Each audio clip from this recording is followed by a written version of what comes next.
பொறியியல் படித்து முடித்து பன்னாட்டு நிறுவனத்தில் பணிபுரிந்து வந்த இளைஞர் அந்த வேலையை துறந்துவிட்டு இயற்கையை நோக்கி தனது பயணத்தை தொடங்கியுள்ளார். தமிழகம் முழுவதும் காடுகளை உருவாக்கும் அவரது முயற்சி குறித்த ஒரு சிறப்பு செய்தி தொகுப்பை தற்போது பார்க்கலாம். ஜனகன் தமிழகம் முழுவதும் காடுகளை உருவாக்க ஒரு வித்தியாசமான முயற்சியில் இறங்கியுள்ளார். பொறியியல் பட்டதாரியான இவர் பன்னாட்டு நிறுவனத்தில் பார்த்து வந்த வேலையை உதறிவிட்டு இயற்கையை நாடி தனது பயணத்தை மேற்கொண்டுள்ளார். ஆம், தமிழகத்தின் பாரம்பரிய மரங்களின் விதைகளை சேகரித்து அவற்றின் மூலம் விதைப்பந்துகளை உருவாக்கி வருகிறார். இயற்கை உரம் சேர்க்கப்பட்ட மண்ணுடன் இந்த விதைகளையும் வைத்து விதைப்பந்துகள் உருவாக்கப்படுகிறது. இந்த விதைப்பந்துகளை வெளிப்புறங்களில் தூவுவதன் மூலம் காடுகளை உருவாக்க முடியும் என்று உறுதிபட தெரிவிக்கிறார் இவர்.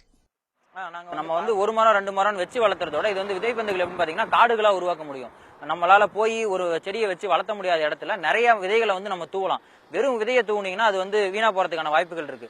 அதனால நம்ம என்ன பண்றோம்னா கொஞ்சோண்டு அதுல கொஞ்சம் மண்ணு எரு இதெல்லாம் கலந்து அது ஒரு பந்து மாதிரி உருட்டுறோம். அப்படி உருட்டும் போது என்ன ஆகுதுன்னா அது இறுகிறது.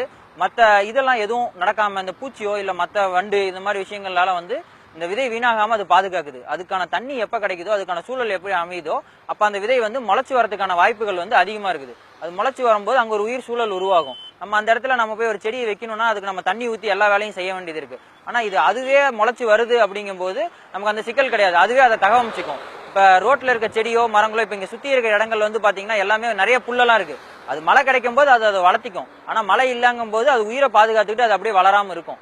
அதை நம்ம வைக்கிற செடி பாத்தீங்கன்னா தண்ணி குடுத்தீங்கன்னா வளர்ந்துகிட்டே இருக்கும். இல்லைன்னா அதுக்கு வீணா போயிடும், அது அழிஞ்சிரும். அதனால இந்த மாதிரி ஒரு முயற்சி இது மட்டுமே கிடையாது, இதுவும் ஒரு முயற்சி.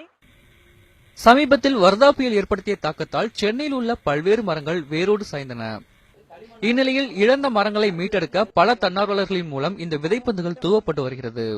மேலும் இந்த விதைப்பந்துகள் செய்முறை குறித்தும் இதன் முக்கியத்துவம் குறித்தும் ஜனகன் மக்கள் மத்தியில் விழிப்புணர்வு ஏற்படுத்தி வருகிறார். தற்போது தாம்பரம் பகுதியில் மேற்கொண்டுள்ள இந்த நிகழ்வில் கிட்டத்தட்ட 30,000 விதைப்பந்துகள் தூவப்பட்டுள்ளன.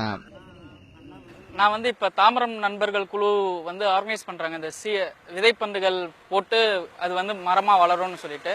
இந்த வத்ரா புயல்னால நிறைய மரம்லாம் அழிஞ்சு போச்சு. நிறைய மரம் அப்ரூட்டா போயிடுச்சு, வேரோட அழிஞ்சு போச்சு. ஸோ மரத்தை வளர்க்கலாம் அப்படின்னு சொல்லிட்டு சாப்லிங்ஸ்லாம் வெடிச்சானா நம்ம போய் தண்ணி ஊற்றணும், அது பாதுகாக்கணும், ட்ரீ கார்டு வைக்கணும், நிறைய இருக்கு. ஸோ இந்த மாதிரி இது போட்டா இது ஆட்டோமேட்டிக்கா அதுவே வளர்ந்துரும் அப்படின்றாங்க. ஸோ நான் இதான் ஃபர்ஸ்ட் டைம் வந்திருக்கேன். இது ஒன்றும் பெரிய விஷயம் கிடையாது.